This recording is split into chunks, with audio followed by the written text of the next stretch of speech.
gorillas. Nowadays, there's really nothing too shocking about seeing a gorilla in a zoo or on TV, but there was once a time when gorillas were considered to be in the same category as the chupacabra, the Jersey Devil, Bigfoot, and the Loch Ness Monster. I was able to find that up until a couple of centuries ago, gorillas were considered cryptids, which are animals that are believed by some to exist somewhere in the wild, but whose existence has never been proven. With most of these creatures, alleged sightings often turn out to be hoaxes, but obviously in the case of gorillas, what were once just rumors turned out to be true. Western explorers wouldn't come across a gorilla until around the 1500s, when an English explorer named Andrew Battelle was captured by the Portuguese off the coast of West Africa. Battelle's description sent the rest of the world into what we can only call a gorilla frenzy, with all kinds of rumors being spread about these allegedly bloodthirsty, dangerous creatures living in exotic parts of the world.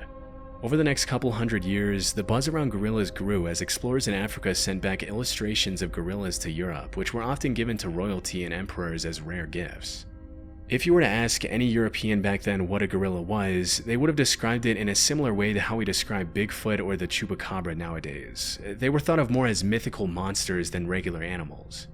It wasn't until over 200 years or so later that an American naturalist named Thomas S. Savage found a gorilla skull in 1847 during an expedition to Africa, which was the first piece of real proof for the existence of these animals.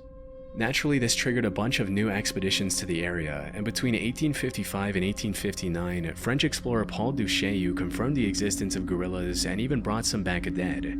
Just as Andrew Battelle before him, Paul Duchaillu also described gorillas as these savage, bloodthirsty creatures which stuck in the public mind for a long time. Around 15 years later, some German explorers brought back a baby gorilla from Africa to Liverpool, even putting up some towels on the ship so he could swing around and entertain himself on the long journey back. As you can probably imagine, as soon as the ship arrived back in Liverpool, people started flocking around the hotel where the gorilla was allegedly being kept to catch a glimpse of the once mythical creature. To the public's dismay, Pongo the gorilla wasn't the massive, violent monster they had thought, but rather a cute little 2-year-old gorilla who loved to play with dogs. A few years later in 1902, a German explorer named Robert von Beringe killed 2 mountain gorillas, which were huge in comparison to the baby gorilla that the previous German explorers had brought back. And that was really the first time the public was able to understand what a full-sized adult gorilla looked like. It's pretty crazy to think that at some point these animals that we now see as normal were once seen as legendary monsters.